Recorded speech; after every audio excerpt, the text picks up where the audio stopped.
கோவையில் பெண்கள் முன்னேற்றத்திற்காக ஸ்திரீ சக்தி வரம் என்னும் சிறப்பு பயிற்சி.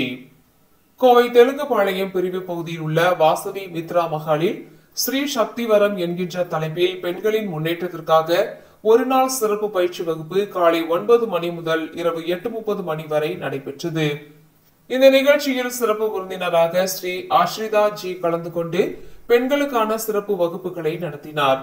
மேலும் நிகழ்ச்சியின் சிறப்பு அம்சங்களாக பெண்களுக்குள் புதைந்திருக்கும் திறமைகள் எவ்வாறு வெளிப்படுத்துதல், தலைமை பண்பு ஏற்று நடத்துதல், ஐஸ்வர்ய அபிவிருத்தி மற்றும் குடும்ப நலன் மேம்படுத்துதல், அன்பு மற்றும் நீண்ட ஆயுள், பெண்கள் சுதந்திரமாக முடிவெடுக்கும் திறன், பெண்கள் தங்கள் பணிபுரியும் இடங்களில் சாதனையாளர்களாக திகழ்வது என்பது குறித்து சொற்பொழிவுகள் நடத்தப்பட்டன. நிகழ்ச்சியில் 1500க்கும் மேற்பட்ட பெண்கள் கலந்து கொண்டு பயனடைந்தனர். இந்த நிகழ்ச்சியில் சிறப்பு அழைப்பாளராக தெற்கு தொகுதி எம்எல்ஏ வானதி சீனிவாசன் கலந்து கொண்டு பெண்களுக்கு புத்துணர்ச்சி அளித்து சிறப்புரை ஆற்றினார். மேலும் நிகழ்ச்சியில் சிறப்பாக நடைபெற்ற கோவையின் முக்கிய பிரமுகர்களான South Indian bullion association president Surabhi Karthik, CCTA செயலாளரும் ஸ்ரீ கல்கி ஜுவல்லர்ஸ் நிறுவனர் ஷாம் ஆகியோர் நிகழ்ச்சிக்கான சிறப்பு ஏற்பாடுகளுக்கு பங்களித்தனர். உடன் கோவை அரசு மருத்துவமனை முதல்வர் நிர்மலா, ரஞ்சினி ரவி, அனுபவ் குரூப்ஸ், வாசவி மித்ரா மஹால் சேர்மன் கண்ணன் துளசி மற்றும் கோவை மாவட்ட மாற்றுத்திறனாளி மகளிர் அமைப்பின் நிறுவனர் டாக்டர் ஜெயபிரபா, அறம் செய்வோம் அறக்கட்டளையின் நிறுவனர் கவிதா, கோவை சிறப்பு மக்கள் அறக்கட்டளையின் நிறுவனர் ஜமுனா ராணி மற்றும் கோவையின் பல முக்கிய பிரமுகர்கள் உட்பட பலர் கலந்து கொண்டனர். நமஸ்தே, ஸ்ரீ பரம்ஜோதி சரணம். இன்றைய நிகழ்ச்சி ஸ்திரீ சக்தி வரம், ஸ்ரீ பரம்ஜோதி ஸ்திரீ சக்தி வரம். ஒரு குடும்பம் அப்படின்றது நல்லா இருக்கணும்னா அந்த குடும்பத்தினுடைய பெண்கள் சந்தோஷமாக இருக்கணும், அவங்க எல்லா விதத்திலும் சிறப்பாக இருக்கணும் அவங்க. ஏன்னா ஒரு பெண் தான் ஒரு குடும்பத்தினுடைய அனுகிரகஸ்தானம், ஆரோக்கியஸ்தானம், ஐஸ்வர்யஸ்தானம். ஆனால் அந்த பெண்கள் அவங்களுக்குள்ள பல்வேறு தடைகளில் மாட்டிக்கிட்டு இருக்காங்க.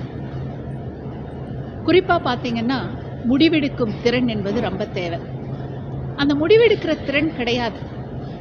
மனசு வாழ்க்கையில் பிரச்சனைகளை தான் சிந்திக்குதே தவிர நம்மளுக்கு என்ன வேணும் அப்படின்ற அந்த சொல்யூஷன் ஓரியன்ட் மைண்ட் செட்டுக்கு விமன் மாறணும்.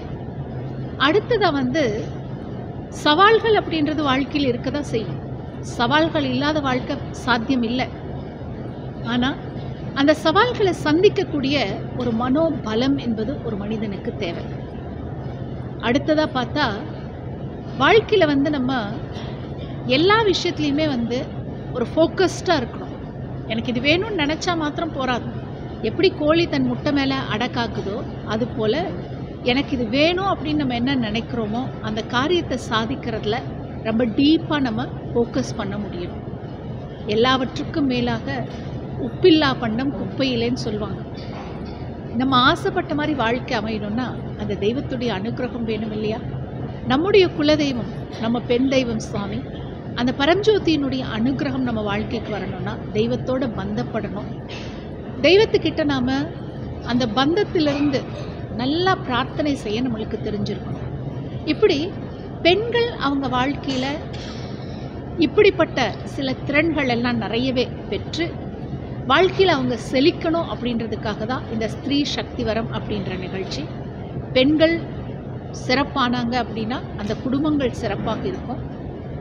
குடும்பம் சிறந்துச்சு அப்படின்னா சமுதாயம் நல்லா இருக்கும். சமுதாயம் நல்லா இருந்தால் நாடே நல்லா இருக்கும். நம்ம நாட்டை மேம்படுத்துறதுக்காக, குடும்பங்களை சிறப்பிக்கிறதுக்காக இந்த பெண்களுக்கான சிறப்பு ஸ்திரீ சக்தி வரம் அப்படின்ற நிகழ்ச்சி நாங்கள் நடத்திட்டு இருக்கோம். இந்த நிகழ்ச்சி நாங்கள் நாடெங்கும் நடத்திட்டுருக்கோம். தமிழ்நாட்டில் பல்வேறு இடங்களில் நடக்குது. திருப்பூரில் நடந்துச்சு. இப்போ சமீபமாக சென்னையில் நுங்கம்பாக்கமில் நடத்தினோம். நாங்கள் இப்போ கோயம்புத்தூரில் நடக்குது. இனி அடுத்து வரப்போகிற சமயத்தில் திருவாரூர், மதுரை, இப்படி பல்வேறு இடங்கள்லையும் இந்த நிகழ்ச்சி நடத்தப்பட்டு வருது.